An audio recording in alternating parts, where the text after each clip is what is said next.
आरसीबीने तब्बल 18 वर्षानंतर IPLच्या ट्रॉफीवर नाव कोरलं, पण आरसीबीच्या विजयाच्या दुसऱ्याच दिवशी काळजात धस्स करणारी घटना घडली.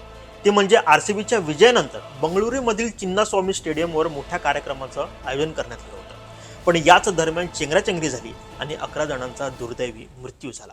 या प्रकरणात पोलिसांनी आरसीबीचे मार्केटिंग आणि रेव्हेन्यू हेड निखिल सोसाळे यांना अटक केली. निखिल सोसाळेवर विजय मिरवणुकीच्या कार्यक्रमाचे योग्य नियोजन न केल्याचा आरोप आहे. पण हा निखिल सोसाळे नेमका कोण आहे तेही बघा. निखिल सोसाळेबद्दल बोलायचं झालं तर तो 2 वर्षांपासून आरसीबीचा मार्केटिंग आणि रेव्हेन्यू हेड आहे. त्याने आरसीबीच्या व्यवसाय आणि व्यावसायिक कामकाजाचं नेतृत्व केले. गेल्या 13 वर्षांपासून डियाजिओ कंपनीचा कर्मचारी आहे. ही कंपनी युनायटेड स्पिरिट्स लिमिटेड कंपनीचं कामकाज पाहते. आरसीबी पूर्वी विजय मल्ल्याच्या मालकीची होती, मात्र विजय मल्ल्यानंतर आरसीबीची मालकी आता युनायटेड स्पिरिट्स लिमिटेडकडे.